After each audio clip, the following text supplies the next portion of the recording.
I bought a bunch of mics over the years, but what I really need now is something to make shooting dual mic interviews much easier, and my oddly familiar assistant here has the answer. Yes, today I will be taking a look at the new Hollyland Lark 150. Wait, so Hollyland are making mics now? Yep, and I think they're here to stay. Well, I suppose we better take a look at it, even if that was a bit of an odd, unnecessary intro.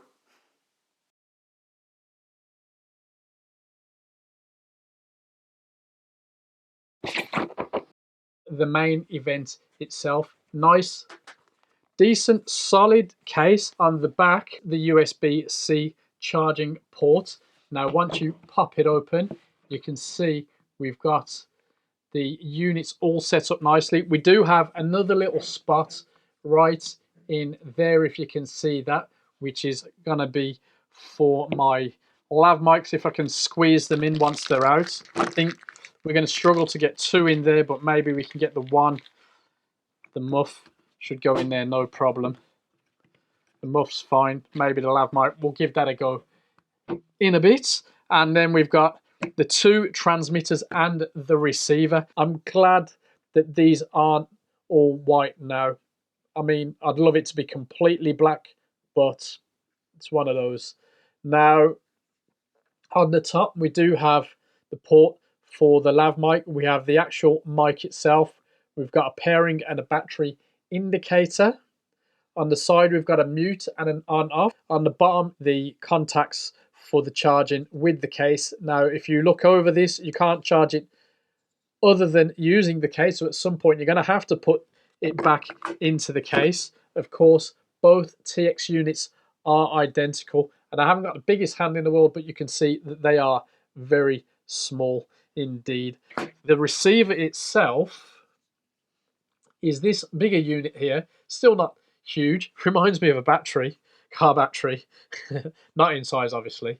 But yeah, we've got a power on button there in case, again, if you're going to use it independently for a little bit without this. You might have this permanently on top of your camera through a day's shoot, and then you'll pop it back in to charge up. So you might want to just save battery by turning off.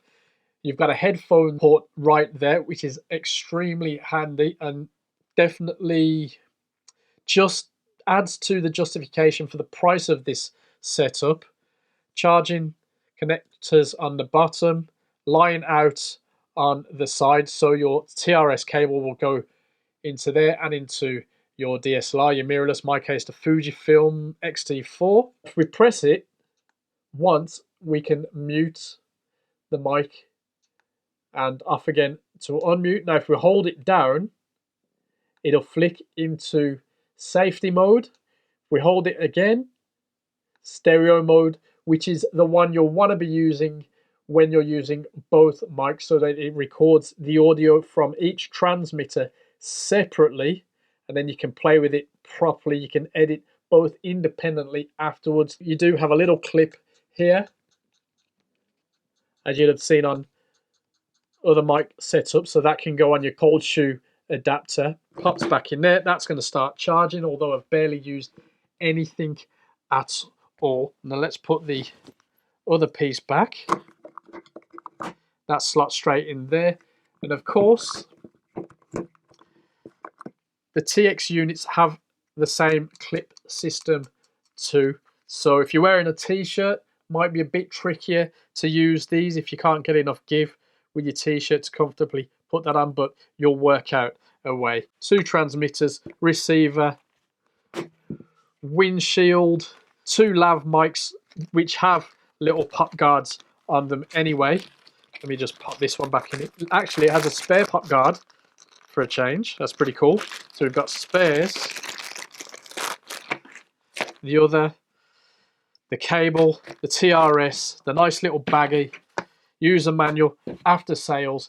That is basically the close-up. Probably gone on a little bit longer than we should. Let's crack on and see how we get on with this pretty all-in-one complete setup, which actually I think, if all goes well, will be getting flexed on my secret project. Secret? Maybe I'll tell you about it. Anyway, onwards. A little outdoor test. Currently using the main unit, the TX, no lav mic, but I do have the wind guard on. There's a lot of background noise, which you should be able to hear, but my voice should be a lot clearer. Now I have put the receiver to 0 this time. On the intro I had it at -6. The echoey room and I think having it at -6 made it a little bit awkward. I had to boost it a little bit. Now I'm at 0 on the RX, which might not be my final settings, and I'm at -21 on the T4, and this is pretty close to my mouth. A lot of background noise going on, but it should be doable, it should be rescuable. Now obviously you're not getting the ultimate in audio quality from my channel or even on YouTube. Maybe if I turn my back you'll lose the signal. That'll be something we'll be interested to hear. And now I never go this far. I might do a range test. I'm not sure if I'll put it up. We'll talk about it in the summary if I don't. But yeah, what do you reckon? So this is with the wind guard on, and if I put the distance down on the screen for you, now I'm going to walk closer. I am shooting at 10mm with my Canon 10-18 on the EFX.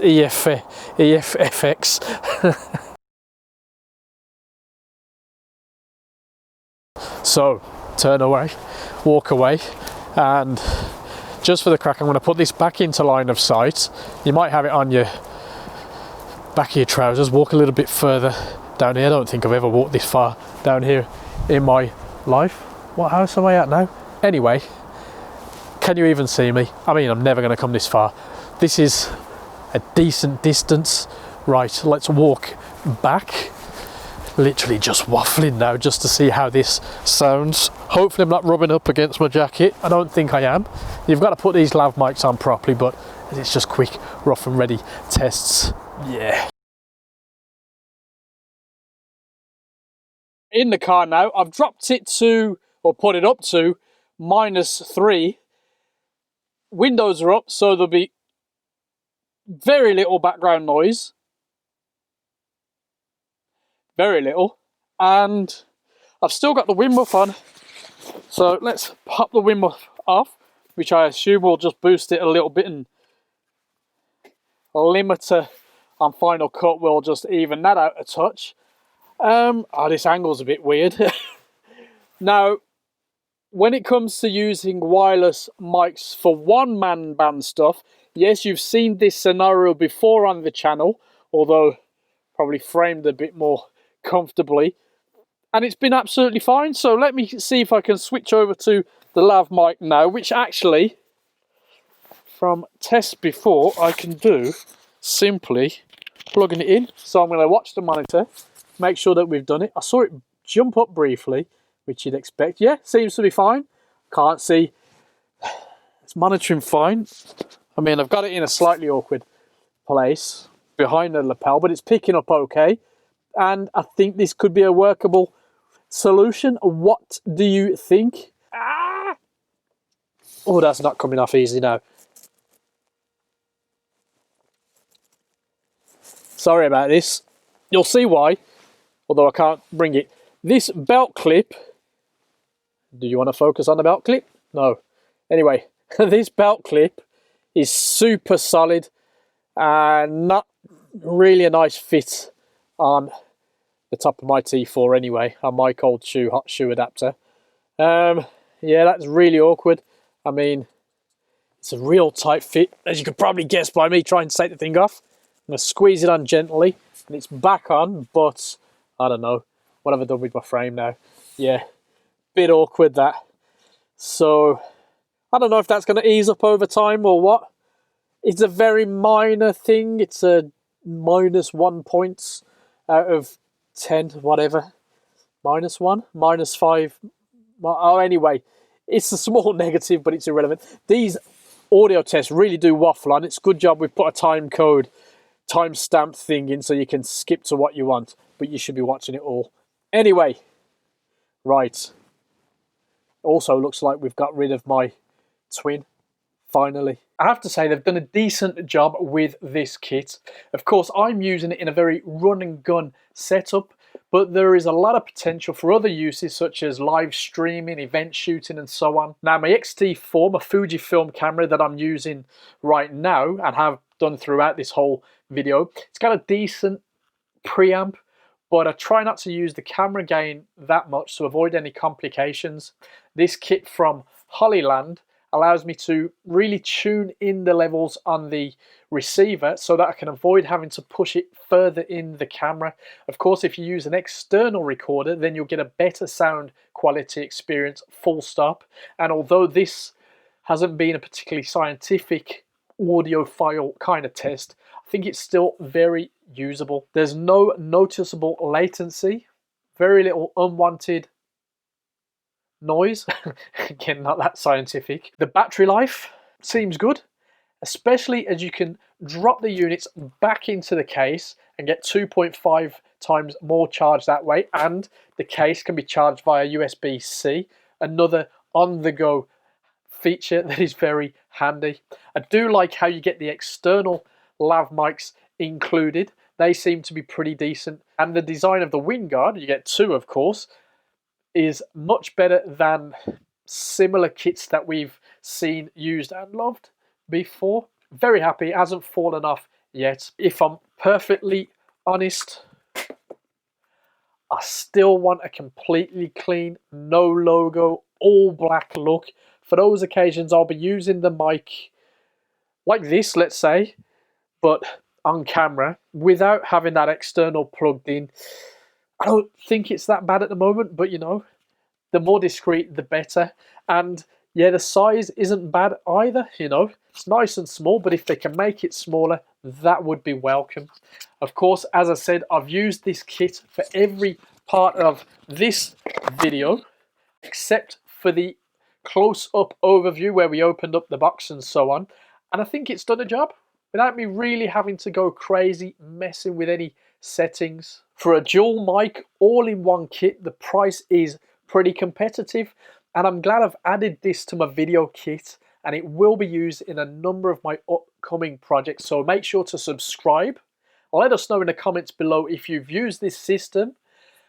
Maybe you'll be involved in some of these projects that I'm alluding to too. So keep an eye on that inbox sometime in the near future. Stay tuned and stay safe.